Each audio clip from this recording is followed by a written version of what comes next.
Dave mentioned the importance of exploration and de-risking discoveries. And now Peter Mefagin of Statoil, 15-year experience at Statoil in production, field development, and near-field exploration. Peter will discuss how Statoil used broadband seismic combined with advanced inversion methods to map the marine reservoirs to much greater level of detail, and that has led to a step change in the drainage strategy and reduction of drilling expenditure and greater recovery. Thank you very much. Good morning, everyone. So my name is Peter McFadgen, working as a geophysicist with Statoil, and I've been working on the Mariner field development now since 2013. The presentation I'll give this morning, realising value from the UK continental shelf with applied seismic technology.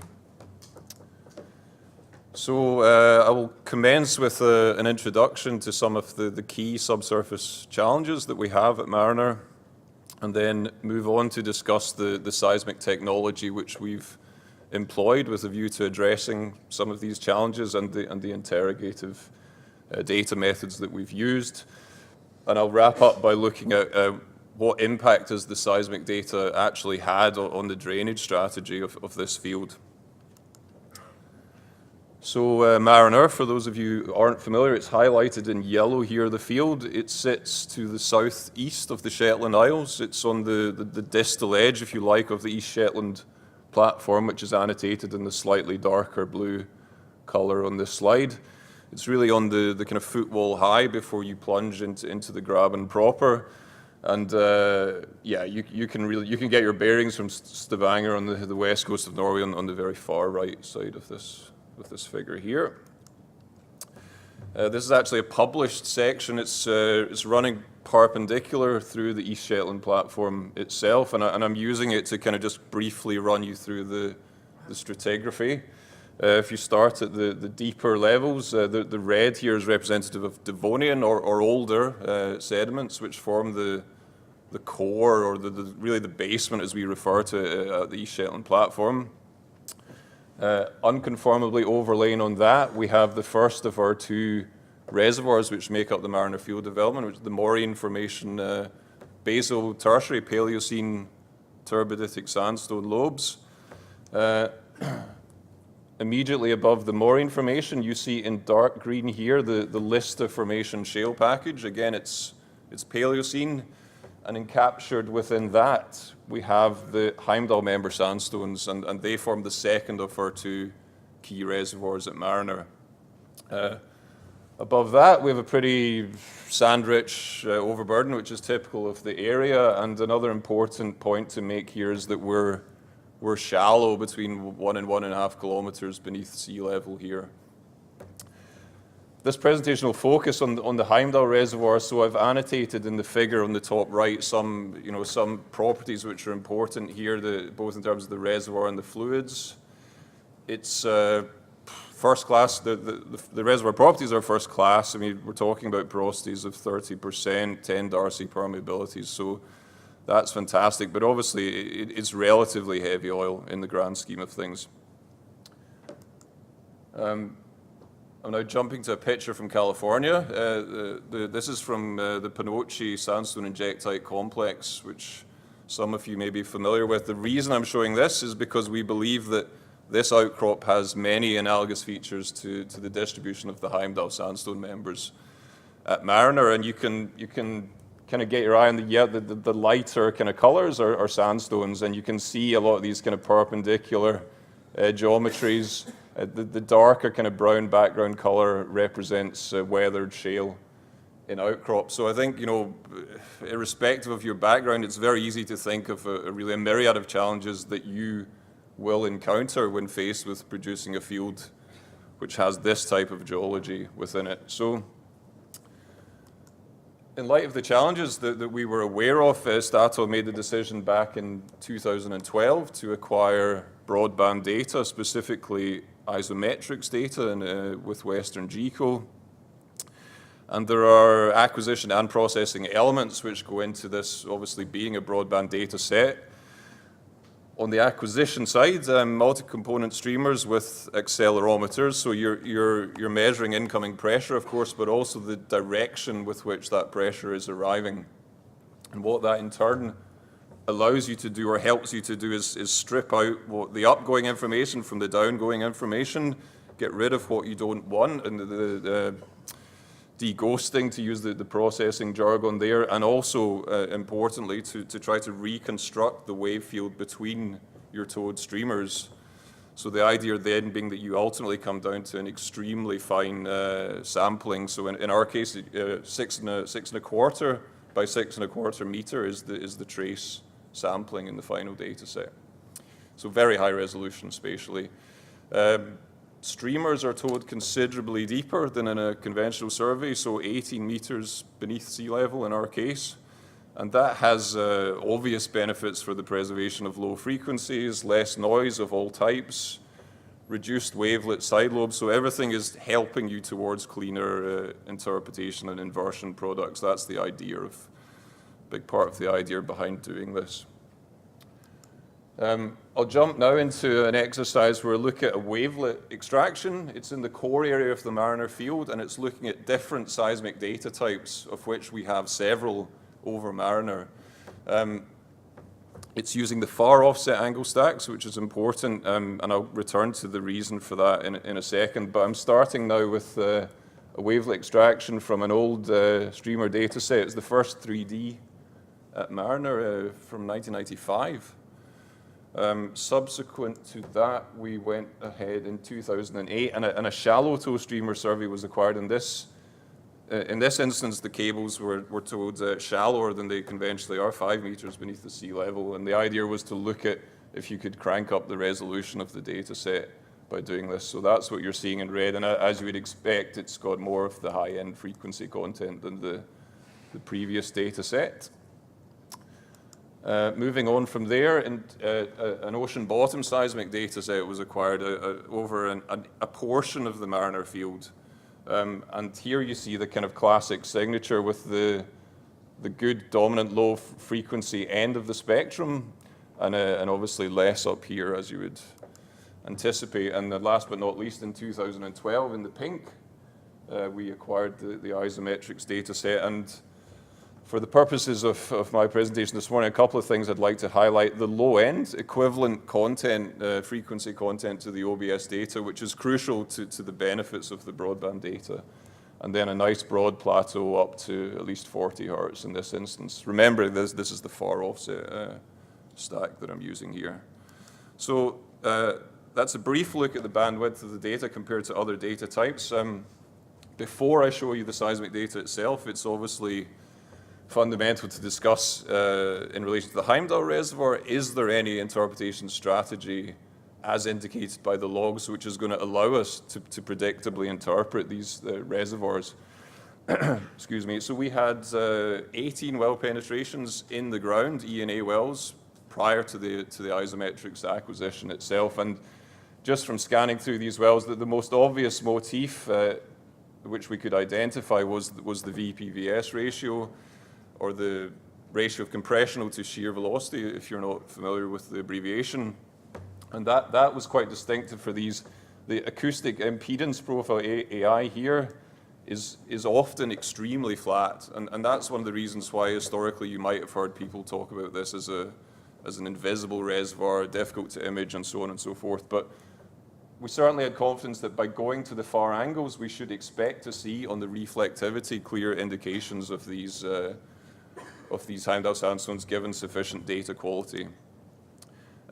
With that established, it's interesting to look at the importance of the frequency content of the data, and also to start to see, can we model any AVO effects associated with these reservoirs? So briefly, a synthetic modeling exercise through a well with 1, 2, 3 Heimdall sands. I won't go through this blow by blow because I'll run out of time, but if I get you just to look at one panel, for example, this is the 30 hertz wavelet. The green lines represent the bases of Heimdall sandstone bodies. From left to right, you go from near to far angle traces, right? So a couple of things to notice, particularly at the far angles, you start to see these clear peak events which tie specifically to the Heimdall sandstone bases. So that's encouraging. Synthetically, it means that we should expect to be able to map these. And you also see, if I just focus on this one here, for example, a clear brightening with offset as we go from near to far angles. So again, also synthetic evidence for AVO effects. So that's, again, encouraging that there may be methods that we can use there to map out these sandstone bodies. So let's take a look at the data itself. This is the first look. I'm starting with the full offset angle stack because I want to show you the difference on moving from fulls to fars. The interval, which we're interested in when we're looking for Heimdall sandstone members, is annotated with this bracket here. So it's between the top of the Lister Formation in turquoise and the top of the Maureen Reservoir itself, which is this peak in green. So it's this interval here that we're particularly focused on for the Heimdall. And if I jump just back and forth a couple of times from the fulls to the fars, I hope that everyone will notice that there's some really strong reflectivity which is jumping out on the fars, which you would otherwise potentially miss. And obviously that in itself is not particularly meaningful without the log data. So here I'm superimposing 3 wells. All of these wells are penetrated exactly by this seismic line, and they contain Heimdall sandstones. So the yellow circles here, this is the gamma trace, I should mention on the log. The yellow circles here show some of the Heimdall sandstone members that we've penetrated within this interval. And straight away you can notice that, yes, there's a correspondence, as we hope, between the bases in particular of some of these sandstone bodies and the peaks and the peak events that we see on the reflectivity. So that's very nice to see. I've mentioned that we have a variety of data types. Historically, this is some old data. The challenge of trying to map these things is significantly simpler on the Isometrics data. And I'm the first to admit, I mean, in modern software suites, you can process and filter things very aggressively, and you can improve things. But for us, I can't really overstate the importance of this particular data set in allowing us to get where we are today. So this is nice. We can map the Heimdall sands on the Isometrics data. And the next obvious question for geophysicists, well, okay, what other methods can we use to not just map interfaces, but to look at the layer properties in themselves? So we've expected that inversion would work, and this is a relative impedance AVO inversion. It's specifically far minus 0.4 near, and that's tuned in order to pick out as best we can the oil sands. What you can look for here is at the low end of this relative impedance spectrum in the warm colors, these are areas with higher probability of Heimdall oil sand. And again, if I just zoom in on some of the features, you can see here that we can really start to then map this out in 3 dimensions from the inversion data and have a product that we can model and place wells on. And that's really the power of inversion. But since this work was done, one of my colleagues, Nicholas McCardle, who some of you may know, is pressing on with pre-stack, leading a pre-stack inversion work with really detailed background models with the additional well data that we've acquired. And that will take us from this relative impedance world into the absolute impedance world, and that's looking very promising.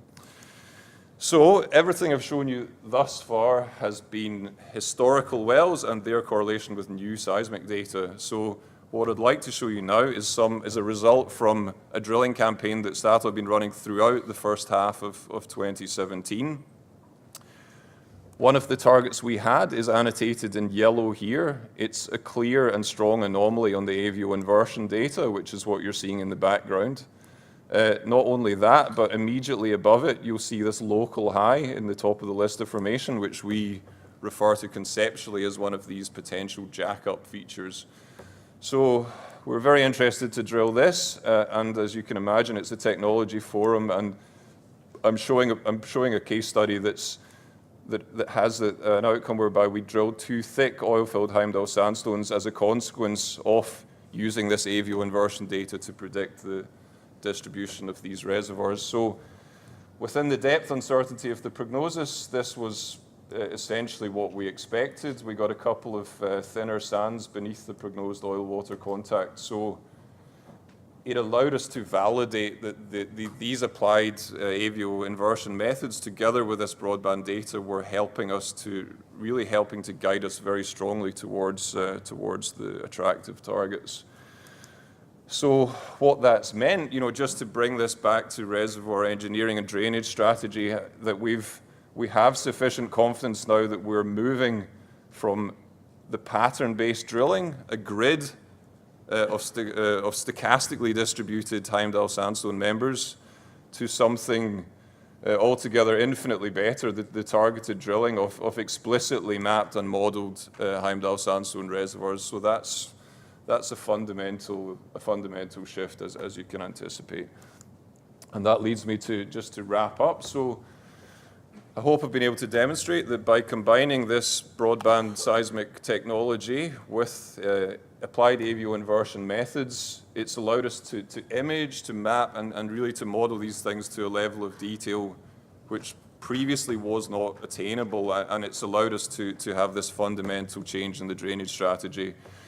What that means on a higher level: less wells, simpler wells, less risk, less cost, extra reserves, and improved project economy. So on behalf of Statoil and our partners, JX Nippon DS and Siccar Point, who are in the audience today, I just thank you for your attention this morning.